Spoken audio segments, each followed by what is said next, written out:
Well, the federal budget is in better shape than it was just 4 months ago. Gross debt has reduced by $17 billion, so reduced interest payments will save the economy about $80 billion over the next 10 years. But is this all misleading? Joining us live is the Assistant Immigration Minister Matt Thistlethwaite. Matt, good to see you as always. So imagine how much better the budget would be if it wasn't for the $315 billion of spending. Well, Pete, we're doing what good governments do in tight economic circumstances, and that is we're saving more than we're spending. So we're actually doing what a lot of Australian households are doing. We're cutting back and making sure that we're reducing as much debt as possible, and we're running a budget surplus, and that's the right thing to do in economic circumstances such as this. But we're providing support for households and small businesses to get them through these tough times. Cutting back? Isn't it record spending? No, we're cutting back in a number of areas. We're certainly cutting back on all the contracts that were being offered to the private sector to run government services. You've seen the changes that we made to the National Disability Insurance Scheme, which will reduce the cost of that over time. But the relief that we're providing for taxpayers has been very much targeted and aimed at ensuring that we're not adding to inflation. And it's been on the advice of Treasury that we've put those policies in place. And inflation has moderated. There's still a long way to go, and we know that. But it's heading in the right direction. So how much of these numbers that are out today from Treasury, how much of this is not so much down to your government efforts, but that of higher immigration, people paying more taxes? I think that we've certainly seen increases in incomes, and there's no doubt about that. So is that misleading? Well, no, not really. I think that it's on both sides of the budget. You've seen increase in revenue, and we haven't hidden that fact. There's been increases in revenue associated with resources. More people are in work, and that's a good thing. We've got a record level of employment in Australia, over 1 million jobs. That's never been achieved before by any government. We've created 1 million jobs, and that means that more Australians are in employment and paying taxes. Now, that's a good thing. That's what we want to be encouraging in our economy. So increases in revenue, but at the same time, reductions in expenditure in certain areas means that we're running a budget surplus. Isn't that what the Australian people want? They want us to run a budget surplus. Sure, yeah, but there's too many people. Sure that we're reducing debt. And this is in your space, major concerns about too many people coming into the country.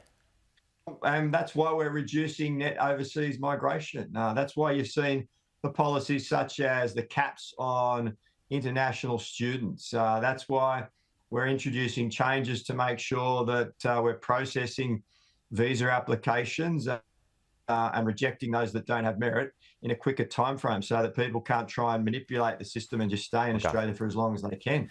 We're making all these changes in the immigration portfolio that are reducing pressure on the population. All right, let's take a look at Newspoll.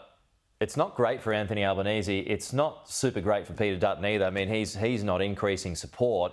It feels more and more as though the Greens and the Teals are going to have a stronger say next time around, Matt. If that happens, how chaotic are things going to get? I think that the polls are reflecting the fact that Australians are feeling the pinch at the moment. Housing mortgage rates have gone up, obviously, and we're seeing inflationary pressure. But what's important is that the government is trying to deliver on the policies that we took to the last election, particularly to reduce the cost of housing. And that's why we've just seen last week the first allocation from the Housing Australia Future Fund that will fund the construction of 13,500 new homes across the country. That's what people want. But they also, younger Australians are all telling me that they want to see Help to Buy instituted. You can't get parliamentary support, though. So you're going to have to go back to the drawing board. Yeah, but look at it from our perspective, Pete. We took that policy to the last election. So we're trying to deliver that. And we think that we've got a mandate to do that. And you've got the Greens and the Liberal Party in an alliance trying to stop that, purely for political means, because the Liberals don't have an alternative. Is it political, though, by rejecting policy that's not good? Well, when we took it to the last election, we got the approval of the Australian people, and then you're getting in the way and blocking it purely because you don't have an alternate policy that you want to implement. what's the Liberal Party's alternate policy? They don't have one. They're just doing it for pure political means, and that's wrong, because there are a lot of young Australians saying to me, without Help to Buy, I've no hope of buying my first home unless my mum and dad underwrite it. So your situation in the housing market is basically based on your parents' wealth, and that is wrong. That's not the type of society that we want to live in, and that's why Help to Buy is so important. It gives people the opportunity to get into their first home. All right, let's close out with Peter Dutton. He's got a nuclear plan, or a speech that is going to unveil his nuclear plan. As Cam Redden said earlier, though, it's not going to unveil the costings just yet. Again, speech is in a few hours' time, just getting in ahead of this. Have you got a closing thought here? I don't think it's ever going to happen. I think that the Liberal Party are just trying to buy time. The problem with the policy, Pete, is that it doesn't come on until the 2040s. We don't have time. We need extra generation capacity now. They're just delaying. They haven't released the cost because it doesn't stack up financially. And you get a gut feeling about policies.